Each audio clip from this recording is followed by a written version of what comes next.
Google में type करनी है दोस्तों परिवहन.gov.in की वेबसाइट खुल जाती है। उसके बाद सेलेक्ट करना व्हीकल, रिलेटेड सर्विसेज पे। उसके बाद स्टेट नेम सेलेक्ट करनी है। उसके बाद आरटीओ सेलेक्ट करनी है। उसके बाद ये जो छोटी सी बॉक्स है इस पर चेक कर लेनी है। उसके बाद प्रोसीड कर देनी है। प्रोसीड करने के बाद प्रोसीड दोबारा से करनी है। उसके बाद ऑनलाइन सर्विसेज में पे योर टैक्स पे क्लिक करनी है। पे योर टैक्स क्लिक करने के बाद गाड़ी का नंबर और चेजिस नंबर के लास्ट 5 वाले कैरेक्टर्स डालने हैं। उसके बाद वेरीफाई कर लेनी है डिटेल्स को, प्रोसीड कर देनी है एक बार दोबारा। ऑथेंटिकेट योर सेल्फ में यूजिंग मोबाइल OTP सेलेक्ट कर लेनी है। ऑनलाइन एप्लीकेशन पे सबमिट पे क्लिक कर देना है। उसके बाद दोस्तों यहाँ शो होगा कितने दिन तक की आपकी टैक्स भरी हुई है, कब भरी हुई है। यहाँ देखो 22 मई 2023 को भरी हुई है टैक्स, और टैक्स अप टू 18 मई 2025। अब मैं यहाँ पे आगे बढ़ता हूँ।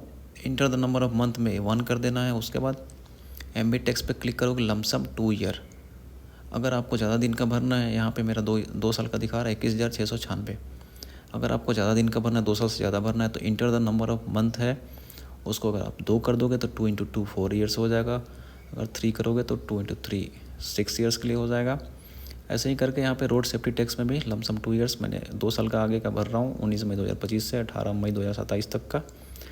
अब यहाँ पे पूरा अमाउंट दिखा दिया, टोटल 21,696, और ये हो गया 1400 समथिंग। तो टोटल हो गया यहाँ पर नीचे दिखा रहा है 23,143 रुपये।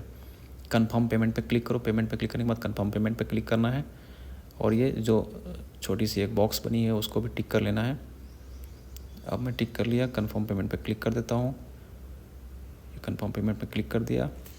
आगे आपको पेमेंट गेटवे सेलेक्ट कर लेनी है। उसके बाद फिर से I accept terms and condition पे क्लिक कर दो, चेक कर लो और कंटिन्यू कर दो, और ये चली जाएगी फिर पेमेंट वाले वेबसाइट पे। वहाँ से एक e-receipt.viha.gov.in पे अभी गई है। उसके बाद पीरियड ईयर आ गया। पीरियड ईयर में आपको डाल देना है 2025 से 2026। ये इसको सेलेक्ट कर लो, और उसके बाद फिर पेमेंट टाइप 1 टाइम कर देना है इसे।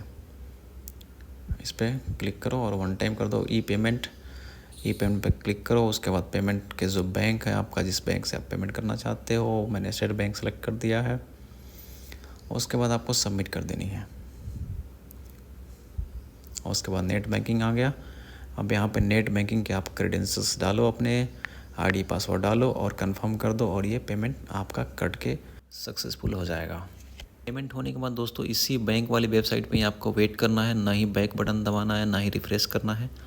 ये खुद ही थोड़ा देर बाद अपने आप ही प्रोसेस करके पेमेंट कर देता है।